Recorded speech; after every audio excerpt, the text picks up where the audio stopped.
Hello বন্ধুরা, আজ আমরা জানব ইউরোপের অন্যতম সমৃদ্ধ এবং আকর্ষণীয় দেশ স্পেন সম্পর্কে বিস্তারিত তথ্য। দক্ষিণ পশ্চিম ইউরোপে অবস্থিত এই দেশটি শুধু একটি ভূখণ্ড নয়, বরং হাজার বছরের ইতিহাস, বৈচিত্র্যময় সাংস্কৃতিক, দৃষ্টিনন্দন প্রাকৃতিক সৌন্দর্য এবং আধুনিক উন্নয়নের এক অসাধারণ সমন্বয়।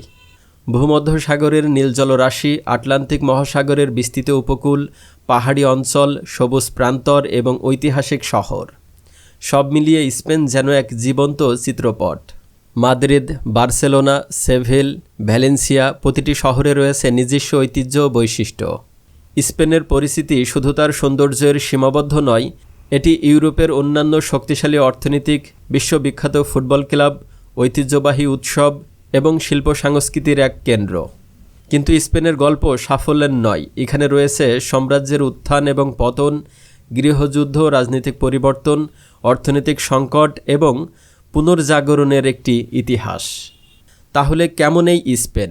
এর ইতিহাস, ভূগোল, অর্থনৈতিক, সাংস্কৃতিক, মানুষের জীবনযাত্রা, প্রযুক্তি, পর্যটন, সামরিক শক্তি এবং বিশ্বে এর অবস্থান, সব কিছুই আমরা ধাপে ধাপে জানব আজকের এই ডকুমেন্টারিতে।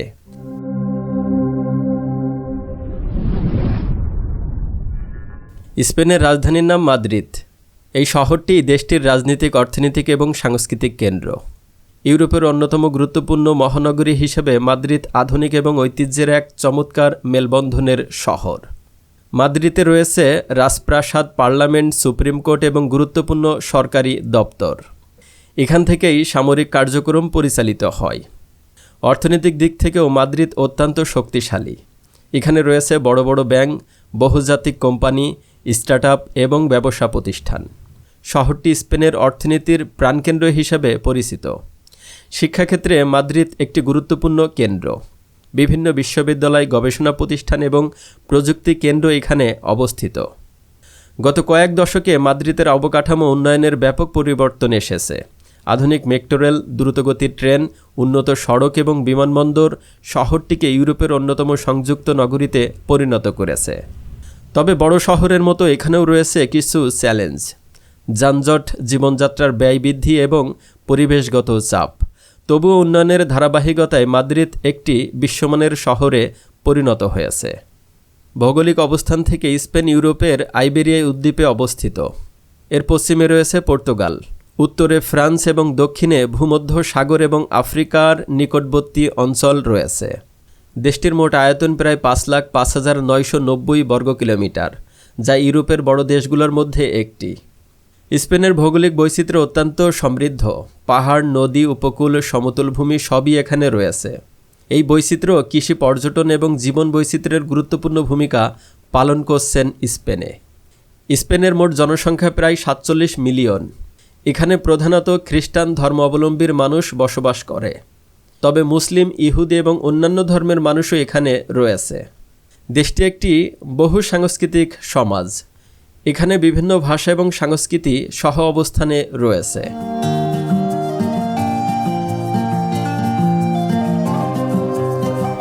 স্পেনে নারীদের অবস্থান বর্তমানে অত্যন্ত শক্তিশালী এবং প্রভাবশালী। অতীতে ইউরোপের অনেক দেশের মতো এখানেও নারীরা সামাজিক ও অর্থনৈতিক ক্ষেত্রে পিছিয়ে ছিল। কিন্তু গত কয়েক দশকে স্পেন ব্যাপক পরিবর্তনের মধ্য দিয়ে গেছে। বর্তমানে স্পেনের নারীরা শিক্ষা, রাজনীতি, চিকিৎসা, প্রযুক্তি, ব্যবসা এবং প্রায় প্রতিটি ক্ষেত্রেই গুরুত্বপূর্ণ ভূমিকা পালন করছেন। বিশ্ববিদ্যালয়গুলোতে নারীদের উপস্থিতি অত্যন্ত বেশি এবং অনেক ক্ষেত্রে তারা পুরুষের সংখ্যার থেকেও ছাড়িয়ে গিয়েছে। রাজনীতির ক্ষেত্রেও নারীদের অংশগ্রহণ উল্লেখযোগ্য। স্পেনের পার্লামেন্টে নারীদের প্রতিনিধিত্ব ইউরোপের মধ্যে অন্যতম। সরকার নারীর অধিকার রক্ষায় কঠোর আইন প্রণয়ন করেছে, বিশেষ করে কর্মক্ষেত্রের সমতা, মাতৃত্বকালীন সুবিধা এবং গৃহ সহিংসতার প্রতিরোধে।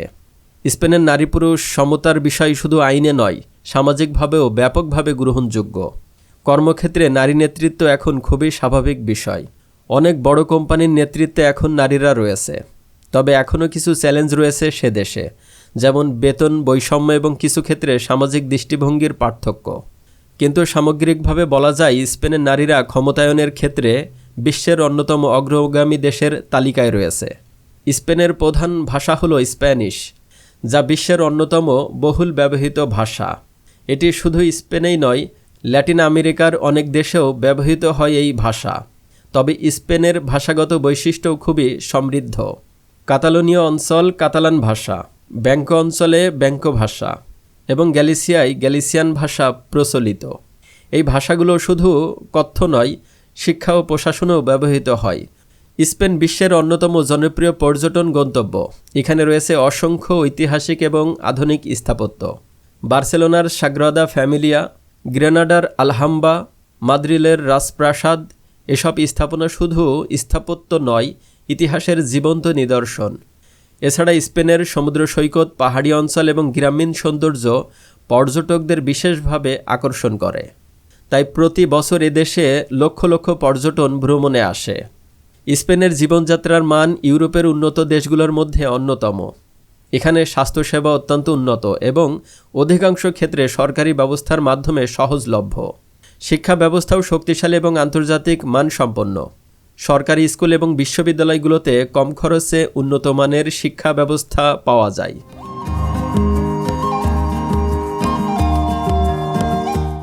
স্পেনের অর্থনীতিতে পর্যটক একটি গুরুত্বপূর্ণ ভূমিকা পালন করে। প্রতি বছর বছর লাখ লাখ পর্যটক এখানে ভ্রমণ করতে আসে, যা কর্মসংস্থানের বড় একটি উৎস। এছাড়া প্রযুক্তি খাত দ্রুত বৃদ্ধি পাচ্ছে, স্টার্টআপ, আইটি কোম্পানি এবং ডিজিটাল সেবা খাতে নতুন সুযোগ তৈরি হচ্ছে। তবে স্পেনে থাকা খাওয়া এবং খরচ কেমন? স্পেনের বেতন এবং জীবনযাত্রার খরচ অঞ্চলভেদে ভিন্ন হয়ে থাকে। বড় শহর যেমন মাদ্রিদ ও বার্সেলোনায় খরচ তুলনামূলকভাবে একটু বেশি, যেমন বাসা ভাড়া, পরিবহন ব্যয় এবং খাবারের খরচ এখানে বেশি হলেও আয়ের সুযোগও রয়েছে বেশি। তবে যারা স্পেনে যেতে চান তারা যেতে পারেন। স্পেনে ট্যুরিস্ট ভিসা সবচেয়ে সহজে পাওয়া যায়, তবে কাজের ভিসা একটু জটিলতা রয়েছে। তবে স্পেনে নিয়ে যাওয়ার জন্য বিভিন্ন দেশে এজেন্সিও রয়েছে। এজেন্সির মাধ্যমে আপনি সে দেশে যেতে পারবেন।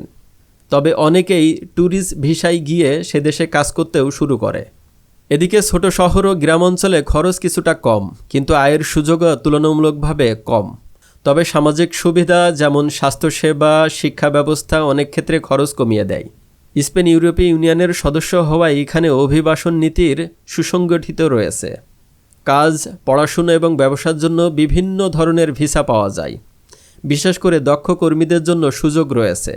এছাড়া শিক্ষার্থীদের জন্যও স্পেন একটি জনপ্রিয় গন্তব্য হতে পারে। স্পেনের আইন ব্যবস্থা আধুনিক এবং ইউরোপীয় মানসম্পন্ন। নাগরিক অধিকার ও স্বাধীনতা এখানে গুরুত্ব পায়। মানুষ সাধারণত সামাজিক বন্ধুত্ব এবং পরিবার কেন্দ্রিক। সন্ধ্যার পর জীবন খুবই প্রাণবন্ত হয়ে ওঠে এখানে, যেমন রেস্টুরেন্ট, ক্যাফে এবং সামাজিক আড্ডায় ভরপুর। স্পেন প্রযুক্তিগত উন্নয়নে দ্রুত এগিয়ে যাচ্ছে। ইন্টারনেট, মোবাইল প্রযুক্তি এবং ডিজিটাল সেবা ব্যাপকভাবে ব্যবহৃত হয়। ইমেইল, গভর্নমেন্ট সেবা, অনলাইন ব্যাংকিং এবং স্মার্ট সিটি প্রকল্পগুলো দেশটিতে আরও আধুনিক করে তুলেছে। স্পেনের পরিবহন ব্যবস্থা অত্যন্ত উন্নত। হাই স্পিড ট্রেন, ইউরোপের অন্যতম দ্রুত ট্রেন সেবা এখানে। মেট্রো রেল, বাস সার্ভিস এবং সড়ক যোগাযোগ খুবই উন্নত। বড় শহরগুলোতে পাবলিক ট্রান্সপোর্টও সহজলভ্য। স্পেন আন্তর্জাতিকভাবে একটি গুরুত্বপূর্ণ দেশ। এটি ইউরোপীয় ইউনিয়ন এবং জাতিসংঘ এবং ন্যাটোর সদস্য। বিশ্ব রাজনীতি, অর্থনৈতিক এবং শান্তিরক্ষায় স্পেন সক্রিয় ভূমিকা পালন করে। স্পেন বিশ্বের অন্যতম জনপ্রিয় গন্তব্য একটি দেশ। প্রতি বছর কোটি কোটি মানুষ এখানে আসে। এছাড়া ফুটবলে স্পেন বিশ্বসেরা দলগুলোর একটি। আন্তর্জাতিক পর্যায়ে বহু সাফল্য অর্জন করেছে তারা। এই যেমন 2026 ফিফা বিশ্বকাপ তারাই নিয়েছে। স্পেনে ফুটবল সবচেয়ে জনপ্রিয় একটি খেলা। বড় ক্লাবগুলো বিশ্বজুড়ে বিখ্যাত। এছাড়া টেনিস, বাস্কেটবল এবং মোটর স্পোর্টসেও এর সাফল্য রয়েছে। স্পেন একটি সাংবিধানিক রাজতন্ত্র।